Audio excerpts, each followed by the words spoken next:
This is Shikha Srivastava from mathematics farm. आज हम लोग क्या पढ़ेंगे?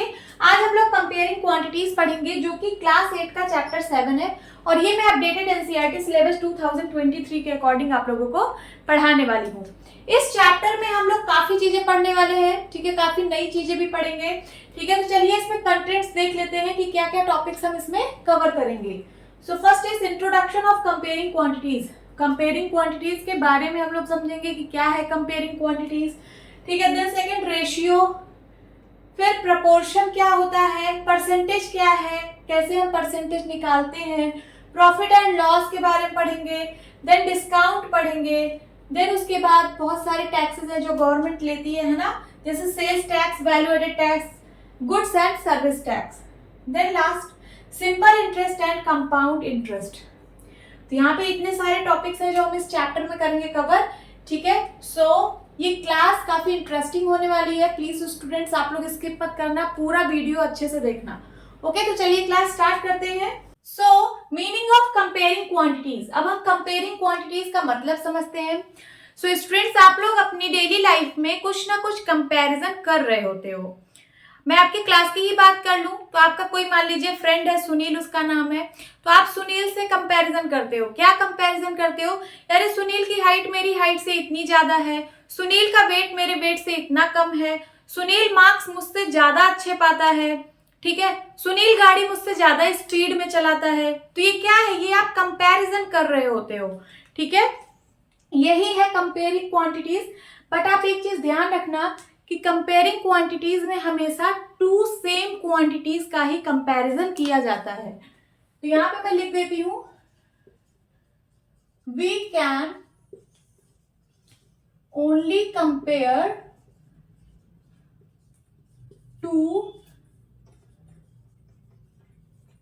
Same quantities. अब ये क्वांटिटीज क्या है तो यहां पे समझते हैं। जैसे हाइट है तो हाइट का कंपैरिजन हमेशा हाइट से ही होगा, हाइट का कंपैरिजन हाइट से ही होगा। जैसे सुनील और आपकी हाइट, सुनील की हाइट कुछ है, आपकी हाइट कुछ है, तो आप उसकी हाइट से कंपैरिजन करते हो, ठीक है। वेट का कंपैरिजन वेट से होगा, ठीक है। आपके फ्रेंड का कुछ वेट है, आपका कुछ वेट है, ठीक है, सो उसका कंपैरिजन होगा। स्पीड का कंपैरिजन स्पीड से होगा। ये सब क्या है? ये सब क्वांटिटीज है, सेम टाइप की क्वांटिटीज है। स्पीड का कंपैरिजन स्पीड से, टाइम का कंपैरिजन टाइम से, ठीक है। तो ये सेम टाइप की क्वांटिटीज का ही कंपेयर हम लोग करते हैं। ओके, अब एक एग्जांपल के थ्रू समझते हैं। सपोज आपके क्लास में एक क्लास टेस्ट हुआ था जो कि 50 मार्क्स का था। कितने मार्क्स का? 50 मार्क्स का टेस्ट हुआ था। आप और आपका फ्रेंड, उसका नाम मैं ले रही हूं सुनील, ये आप हो, यू एंड सुनील आपका फ्रेंड। सपोज आपका मार्क्स आया 20 और सुनील का मार्क्स आया 40। तो आप कैसे कंपेयर करोगे कि सुनील का मार्क्स मेरे मार्क्स का डबल है, सुनील का जो मार्क्स आया है वो मेरे मार्क्स का डबल है ना। जब आप 20 को 2 से मल्टीप्लाई करोगे तो 22 जा 40, डबल आ रहा है कि नहीं सुनील का मार्क्स। या फिर आप अपने को कैसे बोलोगे कि मेरा मार्क्स सुनील के मार्क्स का आधा है, मेरा मार्क्स सुनील के मार्क्स का आधा है। अगर आप सुनील का मार्क्स का आधा कर दो 40/2 तो कितना आ जाएगा? 20 आएगा कि नहीं। 2 1 जा 2, 2 2 जा 4। तो कंपैरिजन करना आप सीख गए। आप कैसे बोलोगे कि मेरा जो मार्क्स है वो सुनील के मार्क्स का आधा है और जो सुनील का मार्क्स है वो मेरे मार्क्स का डबल है। ऐसे ही कंपैरिजन करते हो। एक और एग्जांपल लेते हैं हाइट का। देखिए, सपोज आप और आपकी छोटी बहन है, ये आप हो, दिस इज यू, एंड ये आपकी एक छोटी सी सिस्टर है, ठीक है। सपोज आपकी हाइट है 160 सेंटीमीटर और इसकी कुछ 80 सेंटीमीटर है। कितना? 80 सेंटीमीटर हाइट है इसकी। तो आप इससे कैसे कंपेयर करोगे? आप बोलोगे कि मेरी हाइट मेरे सिस्टर की हाइट की डबल है, मेरी जो हाइट है वो मेरे सिस्टर की हाइट की डबल है। देखिए सिस्टर की हाइट का डबल कर दीजिए तो 82 जा 160। और आप कैसे बोल सकते हैं कि मेरे सिस्टर की हाइट मेरे हाइट की आधी है, मेरे सिस्टर की हाइट मेरे हाइट की आधी है। देखिए 160 का जब आप हाफ करोगे तो 2 8 जा 16, 80 आ जाएगा ना। ऐसे आप कंपेयर करोगे, ठीक है। अब चलिए आगे देखते हैं। रेशियो, रेशियो क्या है? Ratio means comparing two quantities with the same units by division. इस पे आप लोग ध्यान देना, सेम यूनिट्स। रेशियो में हम कंपेयर करते हैं टू क्वांटिटीज का जिनकी यूनिट सेम होती है। ऐसे टू क्वांटिटीज जिनकी यूनिट सेम है उनका हम कंपैरिजन करते हैं, और कंपैरिजन कैसे करते हैं? तो डिवीजन में करते हैं, ठीक है। समझ में आया रेशियो का मतलब?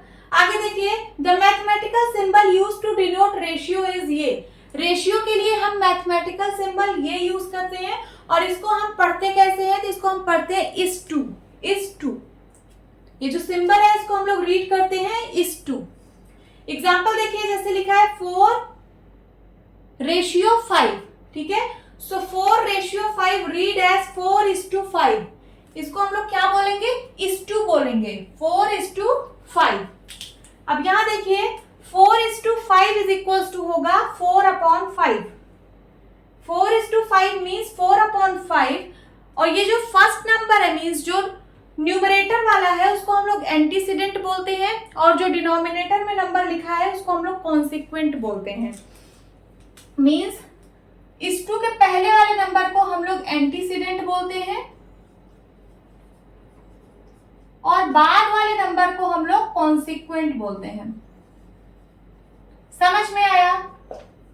ओके। अब यहाँ पे रेशियो पे बेस्ड एक क्वेश्चन है, find the ratio of 20 gram and 5 kilogram. 20 gram and 5 kilogram, क्या आप इसका रेशियो बता सकते हो? तो देखिए, सबसे पहले टू सेम टाइप की क्वांटिटीज होनी चाहिए। तो ये भी वेट की यूनिट है और ये भी वेट की यूनिट है। वेट की यूनिट ही तो ग्राम और किलोग्राम होती है, ठीक है। बट ये यूनिट सेम नहीं है, ये ग्राम में है और ये किलोग्राम में है। तो क्या आप ऐसे ही रेशियो बता दोगे, ऐसे 20/5 कर दोगे? नहीं, ये गलत हो जाएगा।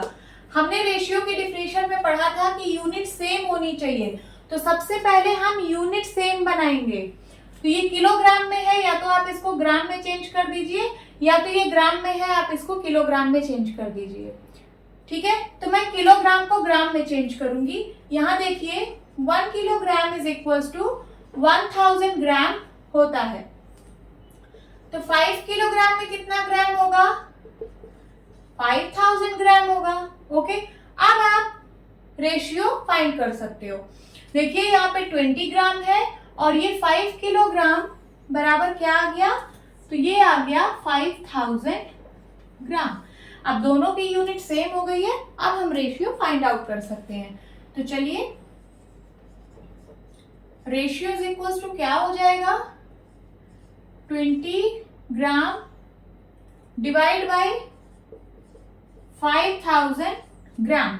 ग्राम से ग्राम कैंसिल हो जाएगा, रेशियो की कोई यूनिट नहीं होती है, क्योंकि रेशियो में आप दो चीज का कंपेयर करते हो डिवीजन में और दोनों की यूनिट सेम होती है, तो यूनिट हमेशा कैंसिल हो जाएगी, ठीक है। तो रेशियो की कोई यूनिट नहीं होती है, रेशियो यूनिट लेस होता है। अब यहाँ देखिए, सिंप्लीफाई करिए, 2 0 से 0 कैंसिल, 2 1 जा 2, 2 2 जा 4, 2 5 जा 10 एंड 0 कितना आ गया? 1/250। मैं इसको कैसे लिख सकती हूँ? 1:250, दिस इज द आंसर। ऐसे ही आप लोगों को रेशियो फाइंड आउट करना है। सबसे पहले आपको यूनिट सेम बनानी होगी, यूनिट सेम बनाने के बाद फिर इनको डिवीजन में ऐसे लगा के फिर आपको रेशियो फाइंड आउट करना है, सिंप्लीफाई करने के बाद। Okay, now proportion. Proportion is an equation that defines that two given ratios are equivalent to each other, ठीक है। तो proportion एक इक्वेशन है जो डिफाइन करती है कि दो रेशियो इक्विवेलेंट है एक दूसरे के। इक्विवेलेंट का मतलब होता है इक्वल, इक्विवेलेंट का मतलब होता है इक्वल। जैसे यहाँ पे मैंने एक एग्जांपल लिया है 2:16 एंड 9:72। 2:16 एंड 9:72। तो देखिए 2:16 को मैं लिख सकती हूँ 2/16 इसको जब मैं सिंप्लीफाई करूंगी 2 1 जा 2, 2 8 जा 16, ये आ गया कितना 1:8 आ गया कि नहीं। उसी तरीके से 9:72, इसको आप सिंप्लीफाई करिए तो ये 9/72 हो जाएगा। 9 1 जा 9, 9 8 जा 72, ये भी क्या आ गया 1:8। तो ये वाले रेशियो की वैल्यू और ये वाले रेशियो की वैल्यू इक्विवेलेंट है कि नहीं। इक्विवेलेंट का मतलब इक्वल, इसकी भी वैल्यू 1:8 आ रही है और इसकी भी वैल्यू 1:8 आ रही है। और ये जो सिंबल यूज हुआ है ये प्रोपोर्शन का सिंबल है। कैसा सिंबल है? प्रोपोर्शन। यहां मैंने सेकंड लाइन में लिखा है the symbol used for proportion is ये जो सिंबल है ये प्रोपोर्शन का सिंबल है। अब यहाँ पे देखिए A/B, फिर प्रोपोर्शन का सिंबल C/T। अगर ऐसा आपको कहीं पे लिखा मिल जाता है तो इसका मतलब है कि A/B जो है वो इक्वल है C/D के। प्रोपोर्शन का मतलब इक्वल, प्रोपोर्शन का मतलब इक्वल मींस दो रेशियो की वैल्यू इक्वल है, दो रेशियो एक दूसरे के इक्विवेलेंट है। ये एग्जांपल आप लोगों ने समझ ही लिया। यहाँ पे मैंने लिखा था 2:16 प्रोपोर्शन 9:72। इसका क्या मतलब है? इसका मतलब है 2:16 की वैल्यू इक्वल है 9:72 के। समझ में आया? Now percentage. परसेंटेज क्या है तो मैं एकदम सिंपलेस्ट वे में आप लोगों को समझाऊंगी। Percentage value is the numerator value of a fraction with the denominator as 100। ठीक है, सबसे पहले फ्रैक्शन का मतलब आप लोग जानते हो कि कोई चीज न्यूमरेटर और डिनोमिनेटर के फॉर्म में लिखी होगी, सपोज A/B के फॉर्म में। ठीक है, तो जो परसेंटेज वैल्यू होती है वो न्यूमरेटर वैल्यू होती है जब उसका डिनोमिनेटर 100 होता है। ठीक है, सपोज A की कुछ वैल्यू होगी, मैं इसको मान लेती हूँ 10 और डिनोमिनेटर की वैल्यू 100 है, तो मैं इसको क्या लिखूंगी? मैं इसको लिखूंगी 10%, क्योंकि परसेंटेज वैल्यू जो होती है वो न्यूमरेटर वैल्यू होती है और न्यूमरेटर क्या है 10, जब उसका डिनोमिनेटर 100 होता है तो मैं इसको लिख सकती हूँ 10%। आगे देखिए sign use for percentage is ये वाला साइन परसेंटेज के लिए यूज होता है। Third point, a percentage has no unit, इसकी कोई यूनिट नहीं होती है, यूनिट लेस होता है। एग्जाम्पल देखिए 25% को मैं लिख सकती हूँ 25/100, 25/100 इज इक्वल टू 25%। उसी तरीके से अगर लिखा है 5/100, ये किसके बराबर होगा? ये होगा 5% के, क्योंकि जो परसेंटेज वैल्यू होती है वो न्यूमरेटर वैल्यू होती है जब उसका डिनोमिनेटर 100 होता है, तो ये इज इक्वल टू किसके होगा? 5% के। ओके, अब परसेंटेज पे बेस्ड एक क्वेश्चन करते हैं। There are 5 oranges out of 25 fruits. 25 fruits में 5 ऑरेंज हैं। 25 फ्रूट्स कोई भी हो सकते हैं, हो सकता है उसमें कुछ एप्पल्स हो, कुछ बनानास हो, कुछ पाइन एप्पल्स हो। ठीक है, तो उस 25 फ्रूट्स में 5 ऑरेंजेस हैं। So find the percentage of orange. तो आपको ऑरेंज का परसेंटेज फाइंड आउट करना है। ठीक है, तो परसेंटेज हम लोग पढ़ चुके हैं कि परसेंटेज जो होती है वो न्यूमरेटर वैल्यू होती है जब उसका डिनोमिनेटर 100 होता है। तो हम लोग कैसे निकालेंगे परसेंटेज? सबसे पहले इसका रेशियो बताइए। ठीक है, कि कितना ऑरेंज है टोटल फ्रूट्स में से। तो यहाँ पे हम लोग क्या लिखेंगे? Number of oranges upon total number of fruits, यही है रेशियो। बताइए इसका। तो नंबर ऑफ ऑरेंजेस है 5 और टोटल नंबर ऑफ फ्रूट्स है 25। ये आ गया क्या? रेशियो। अब इसको परसेंटेज में कैसे कन्वर्ट करेंगे? हमें फ्रैक्शन वैल्यू मिल गई। ठीक है, फ्रैक्शन वैल्यू हमें मिल गई न्यूमरेटर और डिनोमिनेटर के फॉर्म में। अब इसका डिनोमिनेटर हम 100 बनाएंगे। क्या बनाएंगे? इसका डिनोमिनेटर 100 बनाएंगे, तो जो न्यूमरेटर वैल्यू आएगी वही परसेंटेज वैल्यू होगी। कैसे बनाएंगे? तो देखिए 5/25 है, इसको परसेंटेज में कन्वर्ट करना है तो दो मेथड है। या तो आप ऊपर नीचे 4 से मल्टीप्लाई कर दीजिए, क्योंकि 25 को 4 से मल्टीप्लाई करेंगे तो 100 हो जाएगा, और नीचे मल्टीप्लाई किया तो ऊपर करना पड़ेगा उतने ही नंबर से। चलिए इस तरह देखते हैं। तो 5 4 जा 20 एंड 25 4 जा 100। देखिए डिनोमिनेटर वैल्यू 100 बन गई है, तो ये जो न्यूमरेटर वैल्यू है यही परसेंटेज वैल्यू होगी। तो कितना आ गया परसेंट ऑरेंज का? 20% आ गया। एक और मेथड है, ठीक है, तो वो है 5/25। आप क्या करिए, आप ऊपर नीचे 100 से मल्टीप्लाई कर दीजिए। कितने से? 100 से मल्टीप्लाई, 100 से ऊपर 100 से नीचे। अब आप इतने को सॉल्व कर लीजिए और इसको मत सॉल्व करिए, डिनोमिनेटर में 100 रहने दीजिए। चलिए इतने को हम सिंप्लीफाई कर लेते हैं। तो 5 1 जा 5, 5 5 जा 25, 5 1 जा 5, 5 2 जा 10 और 1 0। तो क्या आ गया? 20/100। फिर भी आया कि नहीं आया? ये कितना आ गया? 20% आ गया कि नहीं? ये क्या आया है? ये परसेंटेज ऑफ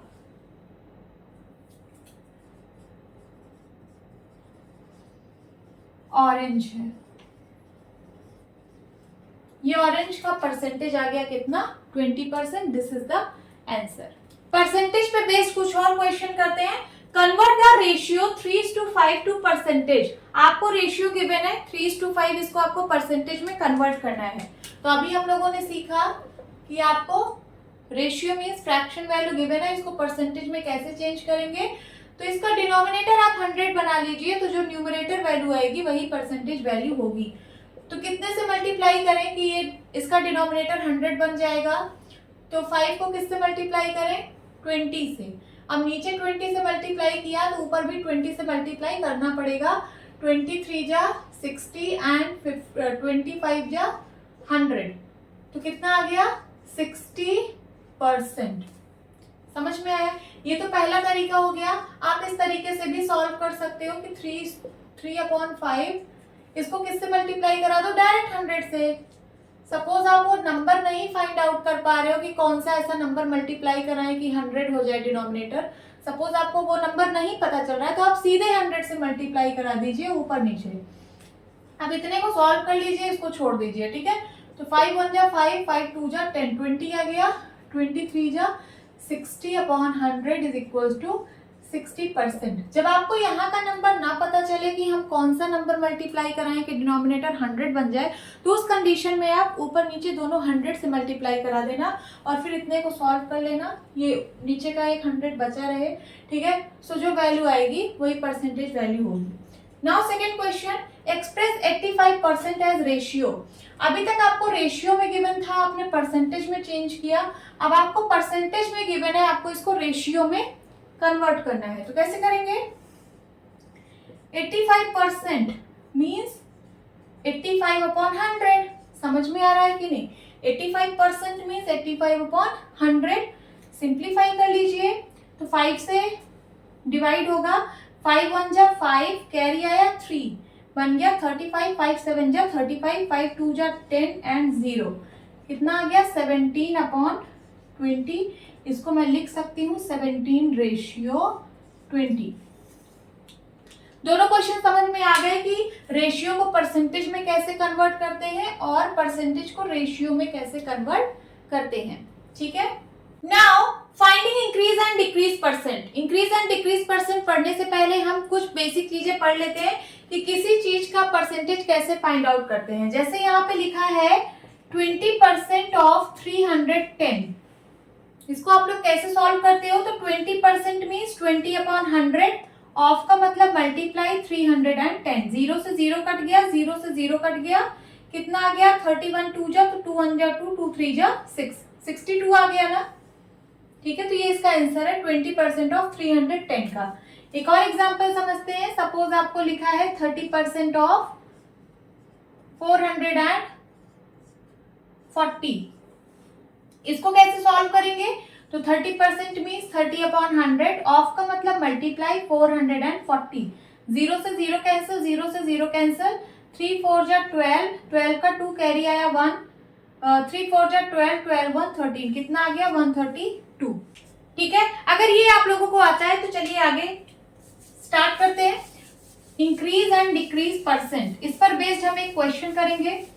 देखिए क्वेश्चन क्या कह रहा है। The price of A scooter was 34,000 last year, ठीक है। लास्ट ईयर एक स्कूटर का प्राइस 34,000 रुपीज था। It has increase by 20% this year. इस साल इस स्कूटर का प्राइस 20% इंक्रीज हो गया। What is the price now. अब इस स्कूटर का प्राइस कितना है ये आप लोगों को बताना है। तो देखिए लास्ट ईयर जो स्कूटर का प्राइस था वो 34,000 था। इस साल 20% से इंक्रीज हो गया। किसका 20%? तो इस प्राइस का 20%। ठीक है, 34,000 का 20% इस साल इंक्रीज हो गया। तो अब आपको बताना है कि प्रेजेंट में स्कूटर का प्राइस कितना होगा। तो देखिए इंक्रीज अमाउंट कितना है निकाल लेते हैं।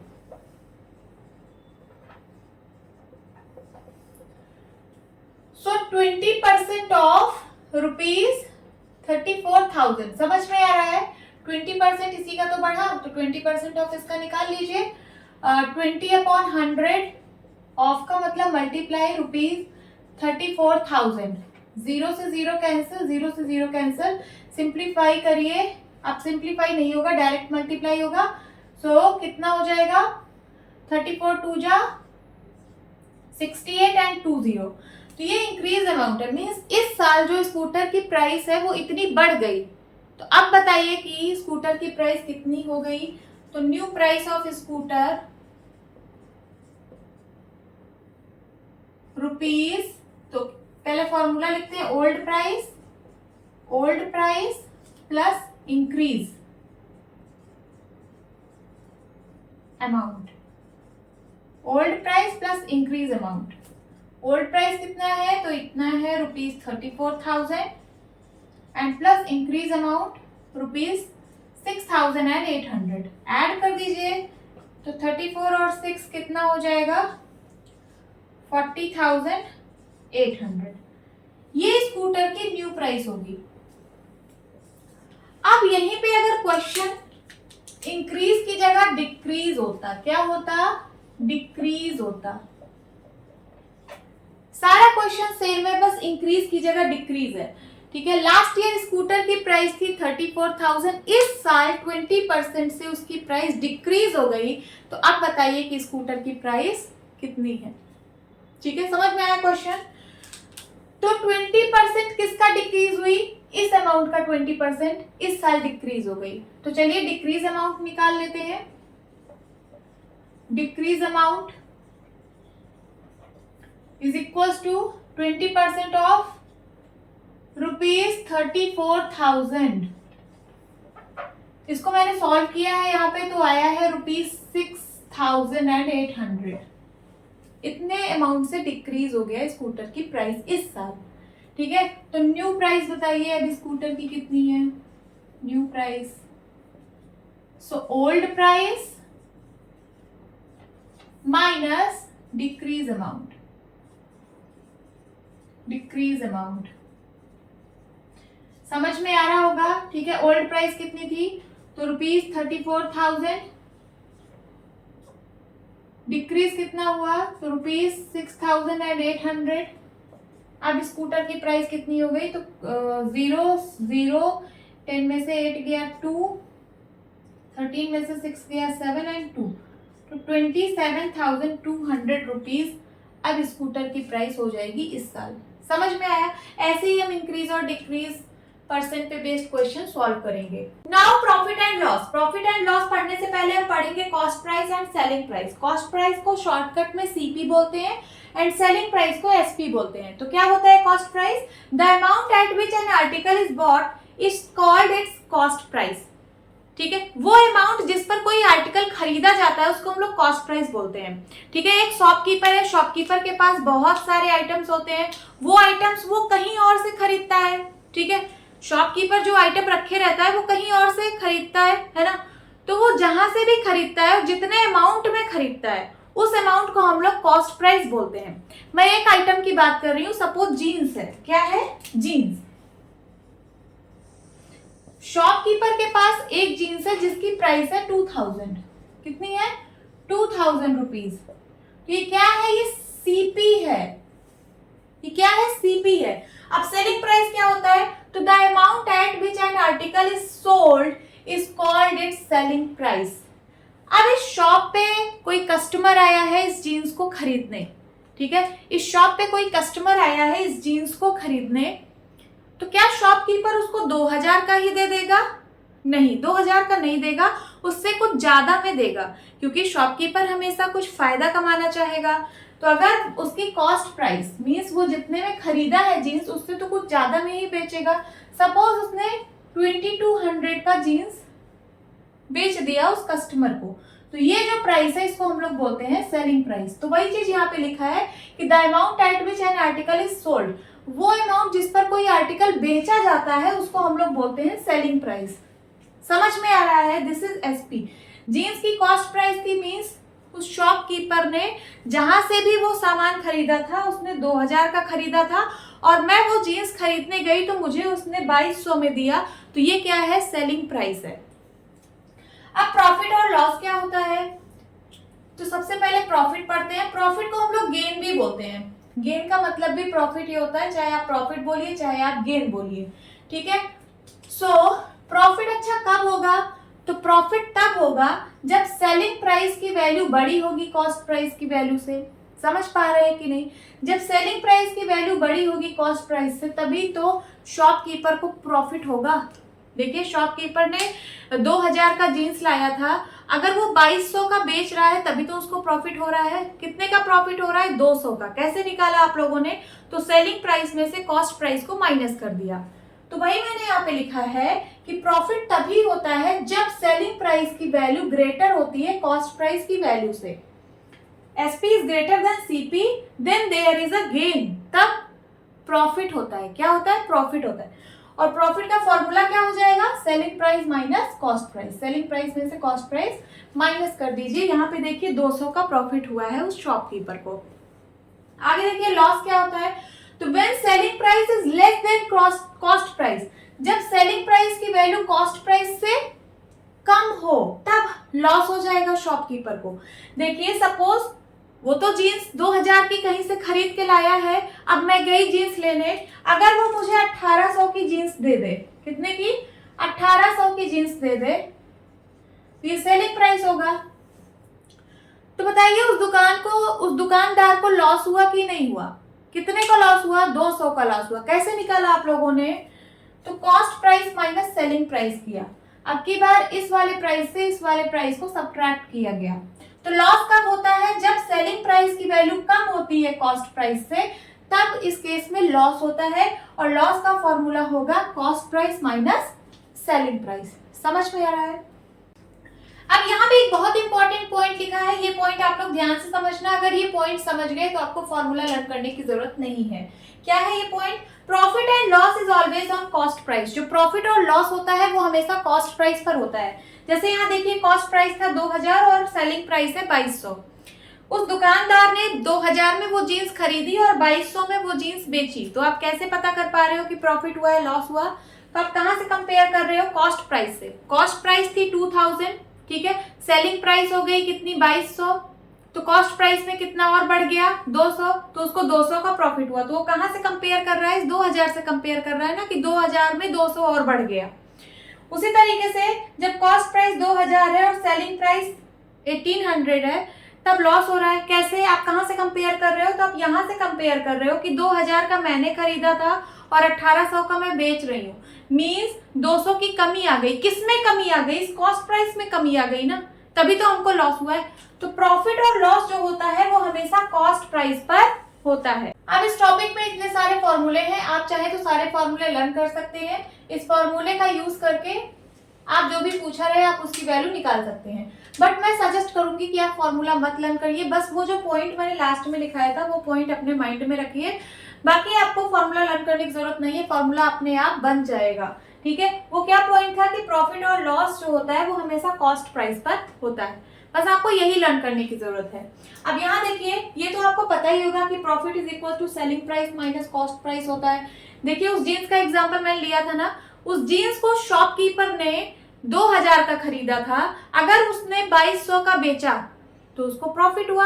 और कैसे निकाला आपने प्रॉफिट? तो selling price minus cost price, वही लिखा है। लॉस का फॉर्मूला भी आप लोग को क्लियर होगा। अगर उस शॉपकीपर ने जीन्स 2000 का खरीदा है और बेचा उसने 1800 का, तो उसको लॉस हुआ ना। कितने का लॉस हुआ? तो कैसे निकालेंगे, कॉस्ट प्राइस में से सेलिंग प्राइस को माइनस कर देंगे। ये दोनों फॉर्मूला तो आपको क्लियर ही होगा। अब आगे देखिए प्रॉफिट परसेंट कैसे निकलेगा। तो प्रॉफिट परसेंट, किसी भी चीज का परसेंट कैसे निकाला जाता है, देखिए सपोज मैं आपकी क्लास में एक टेस्ट हुआ है 10 मार्क्स का, टोटल मार्क्स थे 10, ये एक टेस्ट हुआ है 10 मार्क्स का और आपने पाए 8 marks. Marks you got, marks you got. मैं बोल रही हूं कि आप परसेंट बताइए कि आपको कितना परसेंट मार्क्स मिला है। तो मार्क्स परसेंट आप कैसे निकालोगे, अपने मार्क्स का परसेंट कैसे निकालोगे।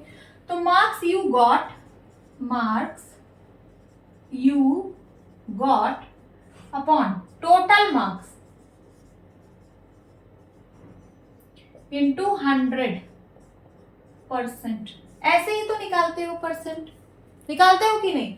देखिए कंपैरिजन कर रहे हो, आप जितना मार्क्स पाए हो उसको किससे कंपेयर कर रहे हो, टोटल मार्क्स से, कि टोटल मार्क्स से मेरे मार्क्स कितने आए हैं। ठीक है, तो आपके मार्क्स आए थे कितने, 8 और टोटल मार्क्स थे 10, इंटू 100 कर दोगे, यही आएगी परसेंटेज वैल्यू।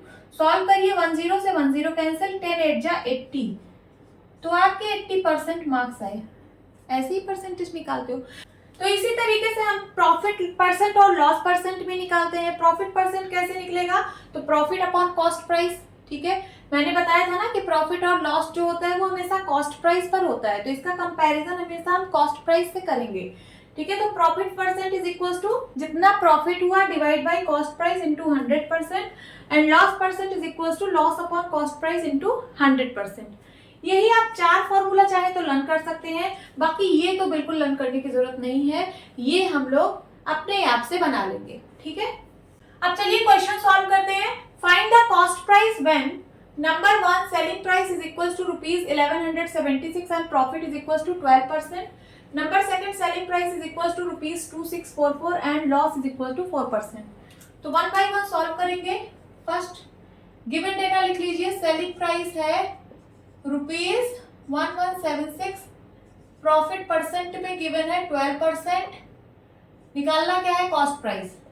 ठीक है, तो आप चाहे तो वो वाला फॉर्मूला यूज कर सकते हैं जो नीचे बड़ा बड़ा 4 फॉर्मूला लिखा था, आप वहां से भी इसकी वैल्यू निकाल सकते हैं, बट मैं फॉर्मूला का यूज नहीं करूंगी।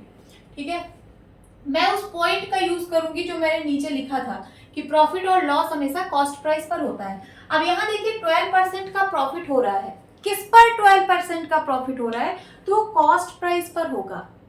12% ऑफ कॉस्ट प्राइस अगर आप निकाल लो तो ये प्रॉफिट का अमाउंट आ जाएगा कि इतना रुपए प्रॉफिट हुआ है। तो वही मैं लिखने वाली हूं कि 12% of cost price is equals to क्या आएगा, प्रॉफिट का अमाउंट आ जाएगा रुपीज में। और प्रॉफिट होता क्या है, तो selling price minus cost price. 12% का मतलब 12/100, ऑफ का मतलब मल्टीप्लाई कॉस्ट प्राइस। अब कॉस्ट प्राइस को एक तरफ ले आइए, तो इधर देखिए ये कॉस्ट प्राइस इधर आएगा, यहाँ माइनस में इस साइड आएगा, प्लस में हो जाएगा cost price is equal to selling price. CP common है, कॉमन ले लीजिए, यहाँ बचेगा, इसको सिंप्लीफाई कर देते हैं, 2 6 जा 12, 2 5 जा 10, फिर से 2 3 जा 6, 2 25 जा 50, कितना आ गया 3/25, यहाँ क्या बचा प्लस का 1 is equal to selling price. अभी आप वैल्यूज मत पुट करिए, पहले इसको सिंप्लीफाई कर लीजिए तब वैल्यू पुट करेंगे। अब देखिए कॉस्ट प्राइस एलसीएम ले लीजिए, 25 1 जा 25, 25 और 3 28/25 इज इक्वल टू एसपी। हमें निकालना है सीपी, तो यहाँ सॉल्व करिए, CP is equal to SP.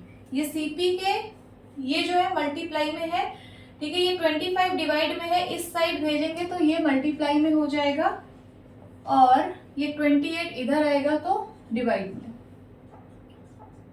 ठीक है, अब एसपी की वैल्यू पुट कर दीजिए, कितना है ₹1176 इंटू 25/28, सिंप्लीफाई कर लीजिए, कॉस्ट प्राइस की वैल्यू आ जाएगी। तो किससे कटेगा? 2 से 2 1 जा 2, 2 4 जा 8, 2 5 जा 10, कैरी आया 1 बन गया 17, 2 8 जा 16 एंड देन कैरी आया 1, फिर से 2 8 जा 16, फिर से 2 से कटेगा 2 7 जा 14 एंड 2 2 जा 4, कैरी आया 1, 2 9 जा 18 एंड 2 4 जा 8। अब क्या ये 7 से कटेगा? तो 7 से देखते हैं, 7 3 जा 21, 7 4 जा 28 एंड 7 2 जा 14, कट जाएगा। 7 1 जा 7 एंड देन 7 4 जा 28, कैरी आया 1, 7 2 जा 14, तो ये आ गया ₹42 इंटू 25। मल्टीप्लाई करा लीजिए, कॉस्ट प्राइस की वैल्यू आ जाएगी। तो 42 और 25, 5 2 जा 10, कैरी आया 1, 5 4 जा 20, 21, 2 2 जा 4, 4 2 जा 8, 0 5 8 2 10, ₹1050, 1050। ठीक है, तो देखिए कॉस्ट प्राइस थी, मीन्स उस दुकान ने, मान लीजिए कोई भी आइटम हो, कोई भी आइटम उस दुकान वाले ने, मीन्स शॉपकीपर ने 1050 की खरीदी की और फिर उसको बेचा कितने का? 1176, तभी उसको प्रॉफिट हुआ था 12% का। इतने में खरीदा था और इतने में बेचा, तभी तो प्रॉफिट हुआ था, और प्रॉफिट कितना हुआ था? 12% का। यही आपका आंसर है। अब सेकेंड पार्ट सॉल्व करते हैं। चलिए सेकेंड पार्ट सॉल्व करते हैं। सबसे पहले गिवन डेटा लिख लीजिए। Selling price is equals to ₹2644, loss percent दिया है 4% एंड निकालना क्या है? Cost price. इसमें भी हम फॉर्मूला का यूज नहीं करेंगे, बस वो पॉइंट दिमाग में रखेंगे कि लॉस और प्रॉफिट हमेशा कॉस्ट प्राइस पर होता है। तो ये तो लॉस दिया है परसेंट में कि 4% का लॉस हुआ। अगर मैं अमाउंट में पूछूं कि कितने रुपए का लॉस हुआ, कैसे निकालेंगे? तो 4% ऑफ कॉस्ट प्राइस कर देंगे, क्योंकि कॉस्ट प्राइस पे ही लॉस होता है।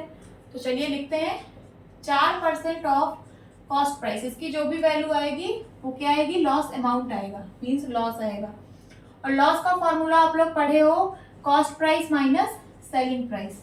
ठीक है, 4% का मतलब 4/100, ऑफ का मतलब मल्टीप्लाई, सीपी को अभी सीपी ही लिखिए। 4 1 जा 4, 4 2 जा 8, 4 5 जा 20, इसको सिंप्लीफाई कर लिया।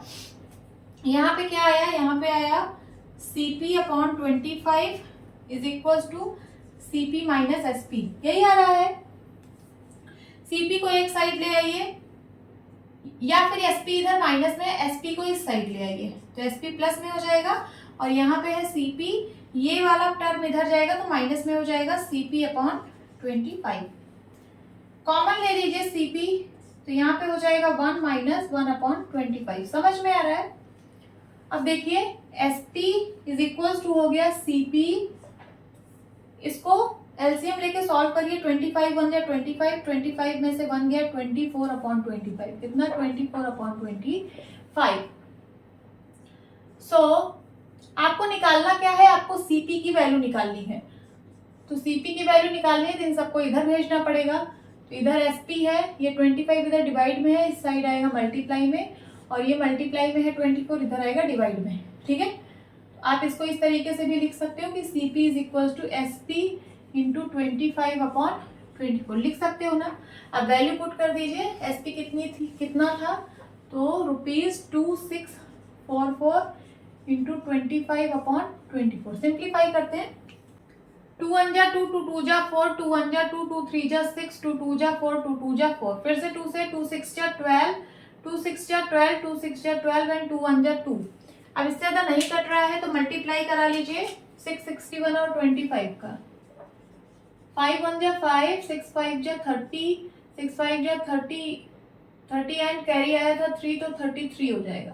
देन 2 1 जा 2, 2 6 जा 12, 2 6 जा 12 1 13, 5 2 3 2 5 3 3 6 एंड 1, कितना आया? तो ये आ गया कितना? ₹16525 डिवाइड बाई 6। इसको डिवाइड कर दीजिए 6 से, आंसर आ जाएगा। यहाँ पे करते हैं 16525 को 6 से डिवाइड करना है, तो कितना बार जाएगा? 6 2 जा 12, 4 और 5 45 आया। 6 7 जा 42, 3 आया। अब यहाँ आएगा 2, देन 6 4 जा 24, 6 5 जा 30, 6 5 जा 30, सब्ट्रैक्ट करिए 2 आया एंड देन 5, 6 4 जा 24, 1 आया, पॉइंट लगाइए, 0 बढ़ाइए, 6 1 जा 6, कितना आया 4, फिर से 0 बढ़ाइए, देन 6 6 जा 36, कितना आ गया 4 आ गया, फिर से 0, फिर से 6 6 जा 36, ऐसे आता जाएगा। इसकी वैल्यू कितनी आ रही है 2754.166। So this is the answer. अब देखिए कॉस्ट प्राइस की वैल्यू इतनी है, मींस कोई शॉपकीपर कोई आइटम को इतने रुपीस में खरीदा है 2754 और उसको बेचा कितने में 2644, मींस इससे कम रुपए में बेचा है, तो उसको क्या हुआ है, उसको लॉस हुआ है। खरीदा उसने इतने में था, बेचा उसने कम में, तो उसका मतलब उसको लॉस हुआ है। और लॉस कितना परसेंट गिवन था, तो 4%। समझ में आया। एक और क्वेश्चन सॉल्व करते हैं। Salim bought a refrigerator for ₹3000। Salim ने एक रेफ्रिजरेटर खरीदा 3000 रुपीज का एंड सोल्ड इट फॉर ₹3300 और फिर उस रेफ्रिजरेटर को बेच दिया उसने 3300 रुपीज में। तो आपको बताना है प्रॉफिट और प्रॉफिट परसेंट। कैसे निकालेंगे, तो देखिए सलीम ने खरीदा कितने में ₹3000 में, ये कॉस्ट प्राइस है, कितना ₹3000। उसके बाद बेचा कितने में, ये सेलिंग प्राइस है ₹3300। तो उसको प्रॉफिट हुआ है क्योंकि सेलिंग प्राइस ज्यादा है, तो प्रॉफिट कितना हुआ है, selling price minus cost price. Selling price है ₹3300 माइनस कॉस्ट प्राइस है ₹3000। तो कितने रुपीस का प्रॉफिट हुआ उसको, 300 रुपीज का प्रॉफिट हुआ है। इसकी वैल्यू तो आ गई, प्रॉफिट आपने बता दिया कि उसको कितने रुपीस का प्रॉफिट हुआ। अब परसेंट में भी बताइए कितने परसेंट का प्रॉफिट हुआ। Profit percent is equals to, कैसे निकालेंगे, तो जितना प्रॉफिट हुआ divide by cost price. Profit का कंपेयर हम लोग कॉस्ट प्राइस से ही करते हैं। प्रॉफिट किस पे होती है, कॉस्ट प्राइस पे होती है। तो जितना प्रॉफिट हुआ divide by cost price into 100%। Profit की वैल्यू कितनी है, तो ₹300 एंड देन कॉस्ट प्राइस की वैल्यू कितनी है, तो ₹3000 इंटू 100%। सिंप्लीफाई करिए, 10 से 10, 10 से 10, 10 से 10, रुपीज से रुपीज कैंसिल एंड 3 1 जा 3, 3 1 जा 3 एट 10, कितना आया 10% का प्रॉफिट हुआ है। This is the answer. तो प्रॉफिट हुआ 300 का और परसेंट में कितना प्रॉफिट हुआ, तो 10% का प्रॉफिट हुआ है। Okay, now discount. Discount is a reduction given on the mark price of the article. So discount एक तरह का छूट है, रिडक्शन है, जो कि मार्क प्राइस पर दिया जाता है। डिस्काउंट एक तरह की छूट है जो कि मार्क प्राइस पर दिया जाता है। ठीक है, मार्क प्राइस को हम शॉर्टकट में एमपी लिखते हैं। आप लोग मॉल वगैरह जाते हो, ठीक है, मॉल वगैरह में देखते हो वहां पे डिस्काउंट लिखा रहता है कि 20% डिस्काउंट है इस आर्टिकल पर, 5% का डिस्काउंट है इस आर्टिकल पर, 10% का डिस्काउंट है, ऐसे आप लोगों ने देखा होगा। ठीक है, अब एक एग्जांपल के थ्रू समझते हैं। सपोज आप मॉल में गए हो, आपको एक जीन्स लेनी है। क्या लेनी है, जीन्स लेनी है। उस जीन्स का मार्क प्राइस मतलब जो उस जीन्स के ऊपर प्राइस लिखा गया है, उसमें टैग किया गया है, वो है सपोज 3000 रुपीज। ठीक है, अब आपको इस पे 20% का डिस्काउंट मिल रहा है, सेल चल रही है, 20% का डिस्काउंट मिल रहा है। ठीक है, तो आपको जीन्स कितने की मिलेगी, इससे तो कुछ कम की ही मिलेगी क्योंकि 20% का छूट है। अब इसका 20% आप निकाल लीजिए, इसका 20% जो अमाउंट आएगा उतना हम सब्ट्रैक्ट कर देंगे। तो सब्ट्रैक्ट करने के बाद जो वैल्यू आएगी उतने में हमको वो जीन्स मिलेगी। चलिए निकाल लेते हैं। सो 20% ऑफ 3000, यही तो होगा डिस्काउंट। निकाल लेते हैं। 20% मीन्स 20/100 इंटू ₹3000। 2 0 से 2 0 कटा, यहाँ क्या हो गया 3 2 जा 6 एंड 2 0, तो 600 रुपए का डिस्काउंट हमको मिल रहा है। कितना? 600 रुपए का। ये डिस्काउंट है। क्या है? डिस्काउंट। तो मार्क प्राइस थी इतने का डिस्काउंट मिल रहा है। हमको ये जीन्स कितने की मिलेगी? हमको ये मिलेगी, इसमें से इसको सब्ट्रैक्ट कर दीजिए, तो 3000 में से 600 गया, दैट इज 2400। और उस प्राइस को हम लोग बोलते हैं सेल प्राइस। कौन सी प्राइस? Sale price. तो sale price is equals to rupees 3000 minus rupees 600। कितना आ जाएगा? रुपीज 2400। यहां तक समझ में आया? सेल प्राइस और मार्क प्राइस का मतलब आपको पता चला। मार्क प्राइस वो प्राइस होता है जो उस आर्टिकल के ऊपर मार्क किया रहता है। फिर उसके बाद डिस्काउंट का मतलब आपको समझ में आया कि इतने % का डिस्काउंट है। और डिस्काउंट किस पर दिया जाता है? तो मार्क प्राइस पर। यहाँ पे मैंने लिखा है discount is given on the mark price. जो डिस्काउंट दिया जाता है वो मार्क प्राइस पर दिया जाता है। आप इसी का इतना % निकालोगे। ठीक है। सेल प्राइस क्या है? वो प्राइस जिस पर आपको वो आर्टिकल दिया जाता है, जिस पर वो आर्टिकल सेल किया जाता है। ठीक है। तो यहाँ पे आपको सबकी मीनिंग समझ आ गई होगी। अब देखिए डिस्काउंट कैसे निकलेगा। तो mark price minus sale price. यहाँ पे देखिए मार्क प्राइस इतनी है, हमको मिला 2400 का, तो डिस्काउंट कितने का मिला? तो क्या करेंगे? मार्क प्राइस में से सेल प्राइस सब्ट्रैक्ट कर देंगे। 3000 में से 2400 गया, तो हमें 600 का डिस्काउंट मिल रहा है। तो डिस्काउंट का ये फॉर्मूला हो जाएगा mark price minus sale price. और डिस्काउंट % कैसे निकालेंगे? तो % निकालना आप लोग सीख चुके हो। जैसे प्रॉफिट % निकालते थे तो profit upon cost price in 200 होता था कि नहीं? उसी तरीके से जब आप डिस्काउंट निकालोगे, डिस्काउंट %, तो डिस्काउंट अपॉन मार्क प्राइस, क्योंकि जो डिस्काउंट है वो मार्क प्राइस पर दिया जाता है, तो नीचे यहाँ पे मार्क प्राइस रहेगा इनटू 100%। समझ में आया? अब चलिए क्वेश्चन सॉल्व करते हैं। An item marked at rupees 840 is sold for rupees 714. What is the discount and discount %? बहुत सिंपल क्वेश्चन है, कैसे करेंगे? देखिए एक आइटम है, उस पर इतना रुपीस मार्क किया गया है, तो मार्क प्राइस आपको गिवन है। मार्क प्राइस है rupees 840, is sold for rupees 714, और उसको बेचा जा रहा है 714 का। मीन्स ये जो प्राइस है ये सेल प्राइस है।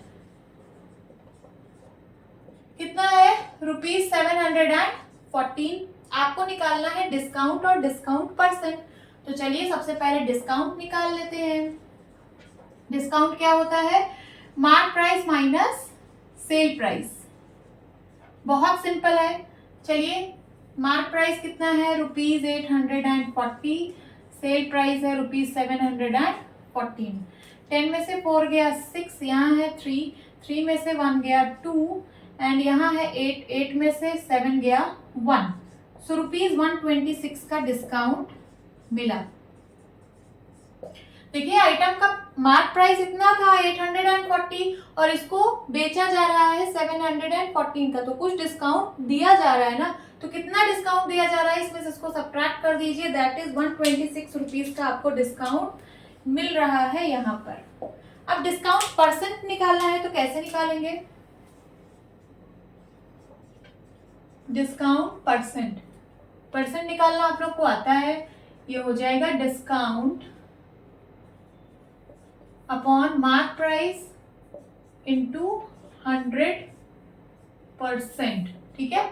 डिस्काउंट कितना है? तो 126 का डिस्काउंट है, और मार्क प्राइस कितना है? तो 840 इंटू 100%। ओके, सिंप्लीफाई करिए। 10 से 10 कैंसिल हो जाएगा। 2 6 जा 12, 2 3 जा 6, 2 4 जा 8 एंड 2 2 जा 4। और कटेगा? हाँ कटेगा। 2 2 जा 4, 2 1 जा 2 एंड 2 5 जा 10। अब ये दोनों देखिए 3 से कट रहे हैं। 3 7 जा 21, 3 2 जा 6, 3 1 जा 3, फिर 7 से 7 1 जा 7, 7 3 जा 21। तो यहाँ 3 है, यहाँ 5 है, दोनों का मल्टीप्लाई करा दीजिए। 3 5 जा 15% का डिस्काउंट आपको यहाँ पे मिल रहा था। कितने % का? 15% का। तो आपने अमाउंट भी निकाल लिया कि कितना रुपए आपको डिस्काउंट मिल रहा है, तो 126 रुपीज डिस्काउंट मिल रहा है, और % में कितना डिस्काउंट मिल रहा है, तो 15% का। This is your answer. Now sales tax, value added tax जिसको हम लोग वैट भी बोलते हैं, गुड्स एंड सर्विस टैक्स जिसको हम लोग जीएसटी बोलते हैं। तो टैक्स क्या है? टैक्स वो एक्स्ट्रा अमाउंट है जो गवर्नमेंट हमसे लेती है। ठीक है, अब चलिए वन बाय वन समझते हैं। Sales tax, sales tax is charge by the government on the sale of an item. जब किसी आइटम को सेल किया जाता है तो गवर्नमेंट उस पर कुछ चार्ज करती है। अब आइटम का सेल कौन करेगा? मैं तो करूंगी नहीं, जो शॉपकीपर होगा वो करेगा, है ना। It is collected by the shopkeeper, या शॉपकीपर के द्वारा कलेक्ट किया जाता है। सपोज मैं किसी शॉप पे गई कोई आइटम को खरीदने, ठीक है, तो वो शॉपकीपर जो है मुझसे कुछ एक्स्ट्रा अमाउंट भी चार्ज करेगा। उस आइटम का जो प्राइस है वो तो मैं दूंगी ही दूंगी, उसके अलावा भी मैं कुछ एक्स्ट्रा अमाउंट दूंगी, ठीक है। और वही एक्स्ट्रा अमाउंट फिर वो जो शॉपकीपर है वो गवर्नमेंट को देगा, वही है टैक्स, ठीक है। तो वही लिखा है, it is collected by the shopkeeper from the customer, या शॉपकीपर के द्वारा कलेक्ट किया जाता है कस्टमर से, and given to the government, और फिर शॉपकीपर गवर्नमेंट को दे देता है। This is therefore always on the selling price of an item, इसलिए ये हमेशा सेलिंग प्राइस पर लगता है। कौन सा tax? Sales tax. Sales tax हमेशा selling price of an item पे लगता है, and is added to the value of the bill, फिर उसको बिल में ऐड कर दिया जाता है। क्या मतलब है इसका सेलिंग प्राइस का? सपोज आप कोई आइटम खरीदने गए हो, सपोज जीन्स खरीदने गए हो, क्या जीन्स, जीन्स का सेलिंग प्राइस था, मींस इतने में ये जीन्स सेल हो रही थी, कितने में? 2000 में, 2000 में ये जीन्स आपको मिल रही थी, बट इस पे सेल्स टैक्स लग गया। क्या लग गया? Sales tax. तो आपको ये जीन्स अब 2000 की नहीं मिलेगी, आपको इससे कुछ ज्यादा अमाउंट पे करना पड़ेगा। कितना? सपोज आपको 2100 पे करना पड़ा, तो ये जो 100 रुपीज है ये यही टैक्स है, ये शॉपकीपर फिर गवर्नमेंट को देगा। समझ में आया? फिर आपका जो बिल बनेगा वो इतने का बनेगा, 2100 का। पहले आपको 2000 में मिल जाती अगर टैक्स ना लगता, बट टैक्स लग के 2100 को आपको वो जीन्स मिलेगी। Now value added tax, that is VAT. The tax is already included in the price, is known as value added tax. ये जो वैल्यू एडेड टैक्स है ये ऑलरेडी इंक्लूडेड होता है प्राइस में, ठीक है। सपोज आप कोई जीन्स खरीदने गए हो और वो जीन्स है 3000 की, कितने की? 3000 की। तो इसमें जो टैक्स है वो इंक्लूडेड है, ये आपको टैक्स इंक्लूड करके ये वाला प्राइस मिल रहा है, इस वाले प्राइस में आपको जीन्स मिल रहा है, इसमें टैक्स इंक्लूडेड है। सपोज इसका सेलिंग प्राइस कुछ रहा होगा, सेलिंग प्राइस इसका रहा होगा सपोज 2900, मान लीजिए इतने में आपको जीन्स मिलने वाली थी, बट अभी इसकी प्राइस है 3000। समझ में आया? Now goods and service tax, अब सिर्फ यही टैक्स लगता है, गुड्स एंड सर्विस टैक्स, बाकी सारे टैक्सेस को हटा दिया गया है। फ्रॉम जुलाई 1 2017, 1 जुलाई 2017 से government of India introduce GST, जो गवर्नमेंट ऑफ इंडिया है उसने जीएसटी इंट्रोड्यूस किया, विच stands for goods and service tax, ठीक है, जिसका मतलब है goods and service tax, which is divide on supply of goods and services, और बोथ, जो किसी गुड्स या फिर सर्विसेज के सप्लाई पर लिया जाता है। ओके, अब चलिए कुछ क्वेश्चन सॉल्व करते हैं। The cost of pair of roller skates at a shop was ₹450। किसी शॉप पे रोलर स्केट का प्राइस ₹450 था। The sales tax charge was 5%। फिर उस पे 5% का सेल्स टैक्स चार्ज किया गया। Find the bill amount. अब आपको बिल अमाउंट फाइंड करना है। बिल अमाउंट मींस जो आपको बिल मिलेगा उस पे जो अमाउंट लिखा रहेगा वो वाला अमाउंट आपको फाइंड करना है, ठीक है। तो पहले प्राइस इतना था, फिर इस पे कुछ सेल्स टैक्स लग गया, कितना परसेंट? 5%। तो बिल अमाउंट आपको बताना है। तो बिल अमाउंट तो इससे ज्यादा ही वैल्यू आएगी क्योंकि इस पे सेल्स टैक्स लग रहा है। तो चलिए सॉल्व करते हैं। ये जो प्राइस है ये तो इनिशियल प्राइस है, इनिशियल प्राइस। इनिशियल प्राइस थी रोलर स्केट की ₹450। फिर इस पे लग गया सेल्स टैक्स, तो यहां लिखिए सेल्स टैक्स अमाउंट 5% का लगा है। 5% किस पे लगेगा? इस पे लगेगा, तो यहां लिखिए 5% ऑफ ₹450। 5% मीन्स 5/100, ऑफ का मतलब मल्टीप्लाई, ₹450। 5 1 जा 5, 5 2 जा 10, कितना आ गया? ₹45/2। इसको सिंप्लीफाई करिए, 2 1 जा 2, 2 2 जा 4, 2 2 जा 4, पॉइंट लगाइए तो 10 बनेगा, 2 5 जा 10, तो ₹22.5, 22.5 रुपीज का सेल्स टैक्स लग गया। अब आपको बिल अमाउंट बताना है, तो बिल अमाउंट कितना हो जाएगा? Initial price plus tax,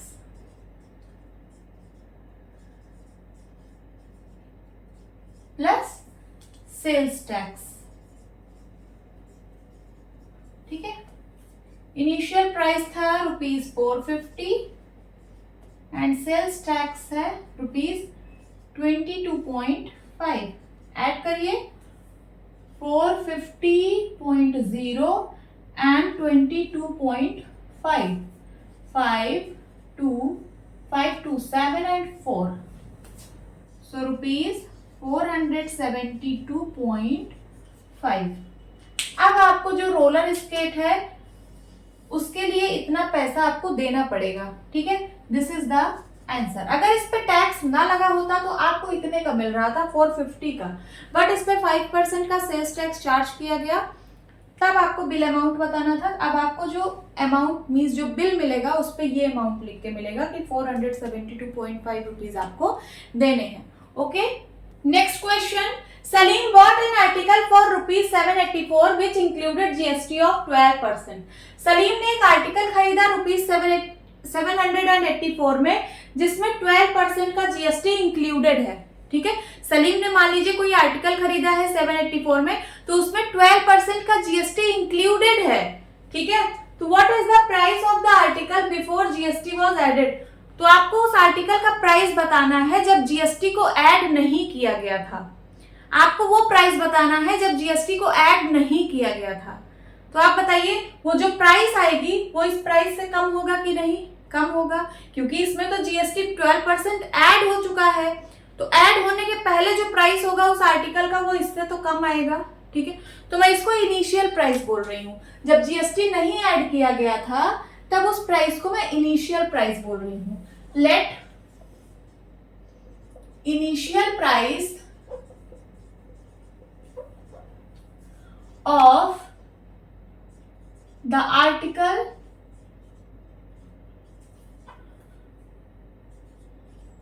before GST was added is equals to X। मैंने उसको X बोल दिया।